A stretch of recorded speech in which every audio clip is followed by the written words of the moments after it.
अस्सलाम वालेकुम students, hope you are doing well. Accounting circle के चैनल के ऊपर खुशामदीद। स्टूडेंट, जैसा कि आपको मालूम है कि हमारा बीकॉम पार्ट 1 का फाइनेंशियल स्टेटमेंट वर्कशीट का टॉपिक चल रहा था और आज के लेक्चर के अंदर हम बीकॉम पार्ट 1 ईयर 1997 रेगुलर का ईयर डिस्कस करेंगे।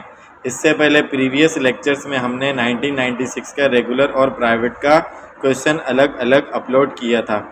तो आज के क्वेश्चन में देखते हैं कि आपको क्या कह रहा है। पिछले क्वेश्चन से एडजस्टमेंट थोड़ी सी मुख्तलिफ हैं, बाकी क्वेश्चन इतना कोई मुश्किल नहीं है।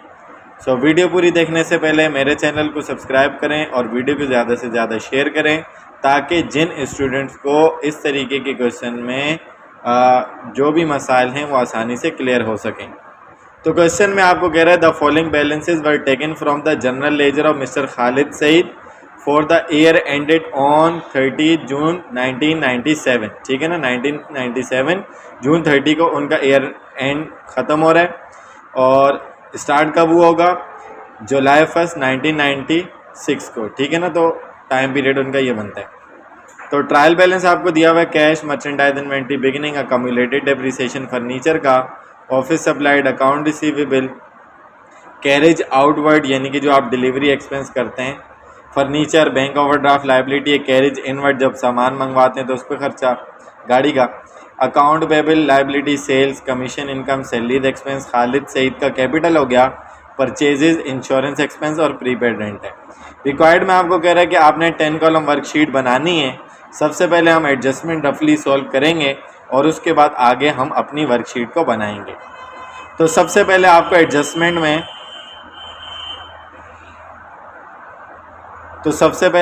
एडजस्टमेंट में क्या कह रहा है कि merchandise inventory on 30 June 1997 was valued at ₹15,000। यानी कि साल के आखिर में आपके पास जो मर्चेंडाइज इन्वेंट्री एंडिंग स्टॉक बचा है वो 15,000 का है।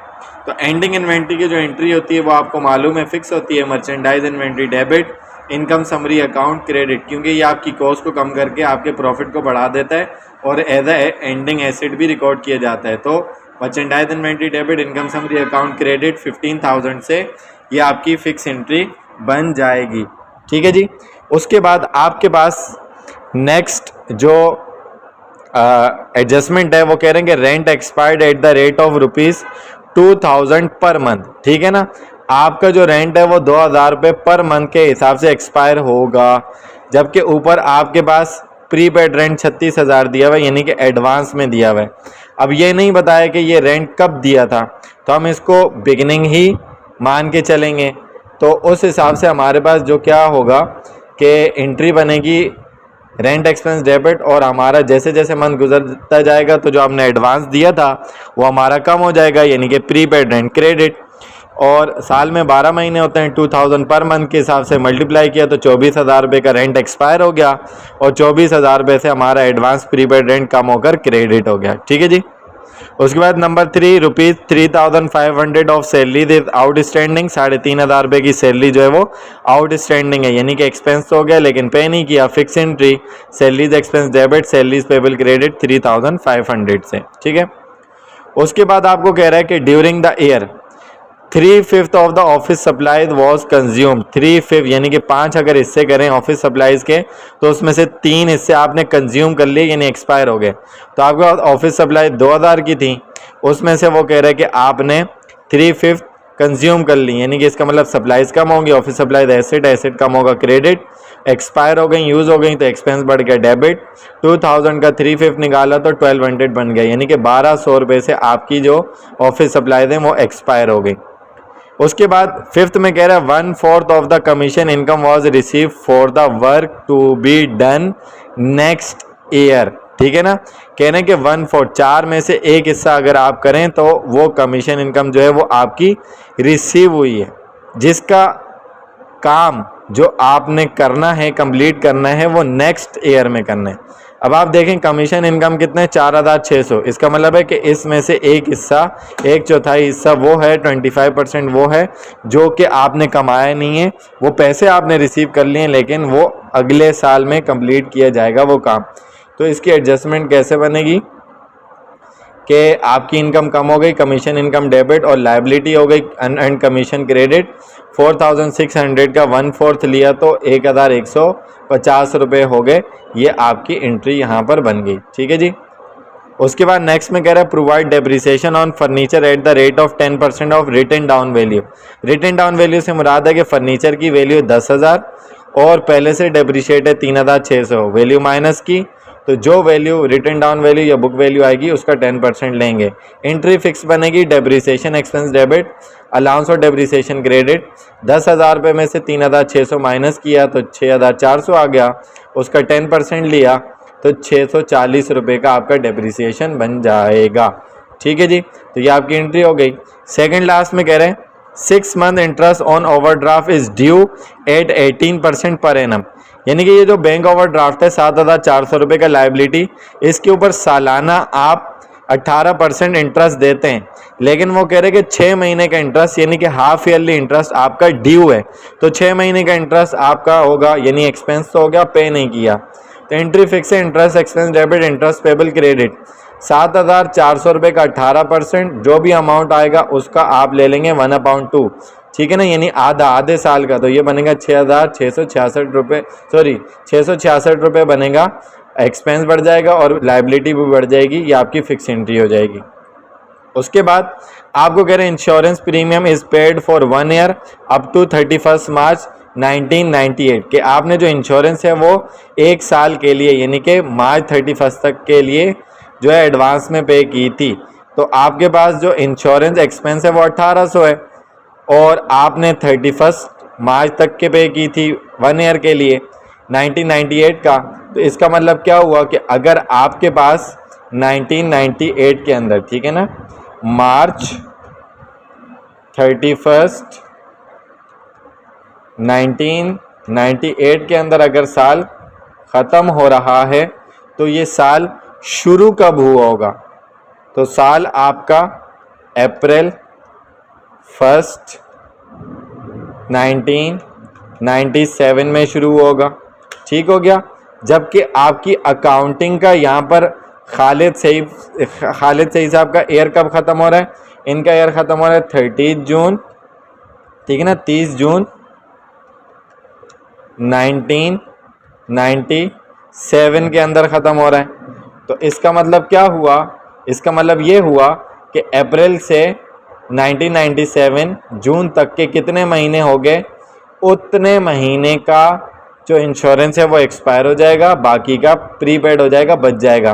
तो अप्रैल, मई, जून 3 महीने का एक्सपायर हो गया, बाकी 9 मंथ का जून से लेकर अगले साल के मार्च 31 तक के बच गया।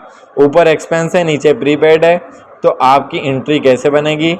प्रीपेड इंश्योरेंस डेबिट, एक्सपेंस कम हो गया, insurance expense credit, 1800 multiply by 9 क्योंकि 9 महीने का रह गया 12 में से, तो ये बन गया 1350 रुपये डेबिट एंड 1350 रुपये क्रेडिट। सो आई होप कि यहाँ तक के आपको कंप्लीटली अच्छे तरीके से समझ में आ गया होगा कि एडजस्टमेंट इसकी किस तरीके से बनाई गई हैं। अब चलते हैं इसकी वर्कशीट के अंदर और देखते हैं कि हम इसका काम किस तरीके से करेंगे और बाकी तमाम चीज़ें हमारे पास किस तरीके से होने वाली हैं। तो बहुत आसान है, 2-3 सवाल आप करेंगे तो आपकी प्रैक्टिस हो जाएगी और उससे इजीली आपको आइडिया हो जाएगा कि आपने वर्कशीट किस तरीके की बनानी है। ठीक है जी। तो इसको मैं थोड़ा सा जूम इन कर लेता हूँ ताकि आपको पूरी वर्कशीट अच्छे तरीके से नज़र आ जाए। ठीक है। तो ये आपके सामने पूरी वर्कशीट है, स्टेप बाय स्टेप इसको देखते हैं कि हमारे पास इसमें क्या है। तो स्टूडेंट सबसे पहले तो हम अपना ट्रायल बैलेंस लिखेंगे। मिस्टर सलीम 10 सॉरी यहाँ पर मैंने पिछला क्वेश्चन कॉपी किया। यहाँ पर मेरे पास खालिद सईद साहब हैं, इसको मैं ठीक कर देता हूँ। खालिद सईद साहब हैं, 10 कॉलम वर्कशीट है और यहाँ पर भी मुझसे मिस्टेक हो गई कि मैंने इसको ठीक नहीं किया। फॉर द ईयर एंडेड जो हमारे पास मौजूद है इसको मैं ठीक कर लेता हूँ। सही है, क्योंकि ये ईयर जो है तो जून 30 है, इसको मैं ठीक कर लेता हूँ।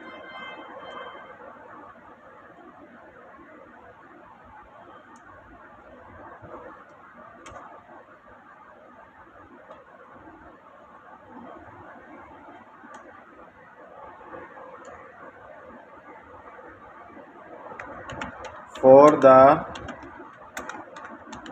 ईयर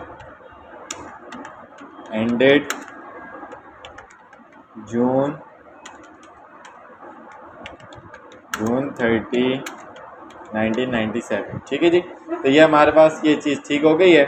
अब ट्रायल बैलेंस में हमारे पास कैश डेबिट में, मर्चेंडाइज इन्वेंट्री ओपनिंग डेबिट में, अकम्युलेटेड डेप्रिसिएशन क्रेडिट में, कॉन्ट्रा एसेट अकाउंट है, ऑफिस सप्लाइज एसेट डेबिट में, अकाउंट रिसीवेबल एसेट है डेबिट में, कैरेज आउटवर्ड एक्सपेंस है डेबिट में, फर्नीचर एसेट है डेबिट में, बैंक ओवरड्राफ्ट लायबिलिटी क्रेडिट में, कैरेज इनवर्ड एक्सपेंस है आपका डेबिट में, अकाउंट पेबल लायबिलिटी क्रेडिट में, सेल्स रेवेन्यू क्रेडिट में, कमीशन इनकम रेवेन्यू क्रेडिट में, सैलरीज एक्सपेंस है डेबिट में, खालिद सईद साहब का जो कैपिटल है वो इक्विटी है क्रेडिट में आएगा, परचेजेज एक्सपेंस है डेबिट में, इंश्योरेंस एक्सपेंस डेबिट में, प्रीपेड रेंट एसेट है डेबिट में हो गया। तो ये आपका ओरिजिनल ट्रायल बैलेंस था, डेबिट क्रेडिट हमने किया, टोटल किया तो 2,08,000 आ गया दोनों साइड पे। इसका सब टोटल में भी लिख लिया और ग्रैंड टोटल में भी हमने लिख लिया। अब इसके अंदर एडजस्टमेंट करेंगे और देखेंगे कि हमारे पास क्या क्या क्राइटेरिया मौजूद था। तो देखें, सबसे पहले जो हमारे पास एडजस्टमेंट थी वो कैश की नहीं थी, मर्चेंडाइज इन्वेंट्री ओपनिंग की भी नहीं थी, अकम्युलेटेड डेप्रिसिएशन की क्रेडिट हुई 640 रुपये से, क्योंकि आपका इस साल का फर्नीचर का डेप्रिसिएशन हुआ था 10% से, तो अकम्युलेटेड डेप्रिसिएशन क्रेडिट हुआ। उसके बाद आपकी ऑफिस सप्लाईज क्रेडिट हुई थी 1200 रुपये से, इसमें एडजस्टमेंट हुई। उसके बाद आपके पास कमीशन इनकम डेबिट हुआ था क्योंकि आपकी इनकम नहीं हुई, एडजस्टमेंट में आप देख सकते हैं। उसके बाद आपका सैलरीज एक्सपेंस 3,500 से मज़ीद बढ़ा तो डेबिट हुआ, और आपका इंश्योरेंस एक्सपेंस 1,350 रुपये से कम हुआ, क्रेडिट हो गया। प्रीपेड रेंट आपका 24,000 रुपये से कम हुआ तो क्रेडिट हो गया। ये वो अकाउंट हैं जो पहले से थे और उनमें एडजस्टमेंट हुई हैं। और एडजस्टमेंट के अंदर अब यहाँ से नीचे वो अकाउंट्स हैं जो न्यूली अपीयर्ड हैं। रेंट एक्सपेंस आपका इंक्रीज़ हुआ, डेबिट हुआ। सैलरीज पेबल लायबिलिटी बढ़ी, क्रेडिट हो गई। ऑफिस सप्लाईज एक्सपेंस बढ़ा, डेबिट हो गया 1200। अनएंड कमीशन लायबिलिटी बढ़ी 1150 रुपये से। डेप्रिसिएशन एक्सपेंस बढ़ा 640 से। इंटरेस्ट एक्सपेंस बढ़ा 666 से। इंटरेस्ट पेबल लायबिलिटी बढ़ी 666 से। और प्रीपेड इंश्योरेंस आपका इंक्रीज़ हो गया 1,350 रुपये से। तो दोनों साइड का टोटल किया तो 32,506 आ गया, दोनों साइड पे ग्रैंड टोटल में भी और सब टोटल में भी। तो अब इसको एडजस्टेड ट्रायल बैलेंस में एडजस्ट कर लेते हैं।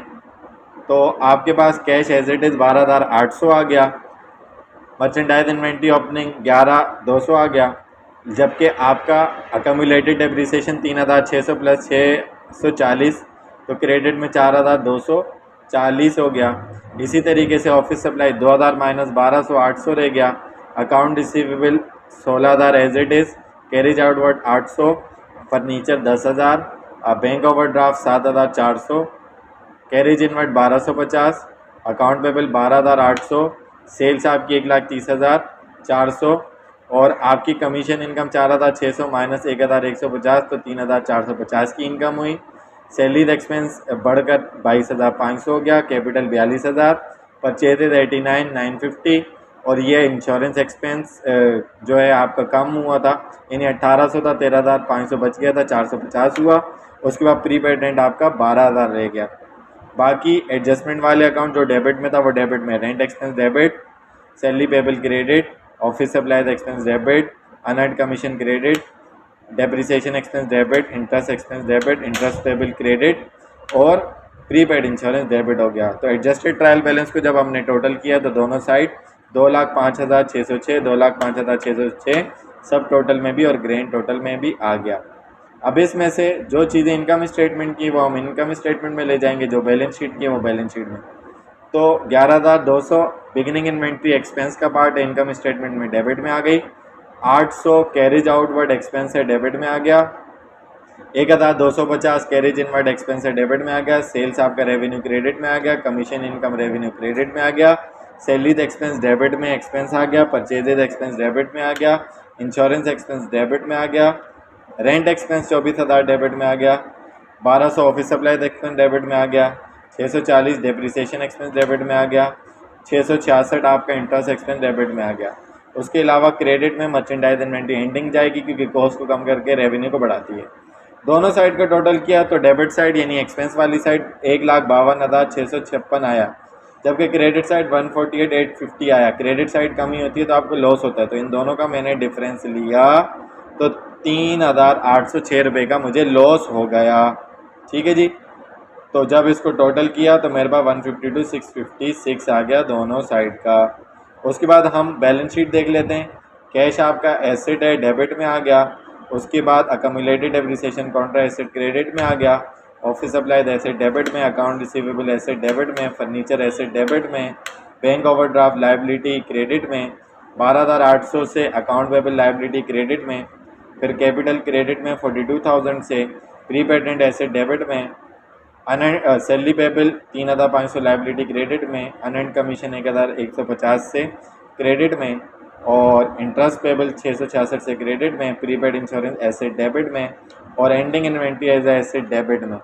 टोटल किया डेबिट साइड आपका 67,950 आया, क्रेडिट साइड 71,756 आया। तो डेबिट साइड कम है, लॉस को ऐड कर देंगे 3,608 को, तो दोनों साइड 71,756 आ जाएगा। सो आई होप कि ये पूरा क्वेश्चन अच्छे तरीके से आपको समझ में आ गया होगा। अगर इसके अंदर आपको कोई भी कन्फ्यूजन होती है तो आप कमेंट सेक्शन में क्वेश्चन करके पूछ सकते हैं।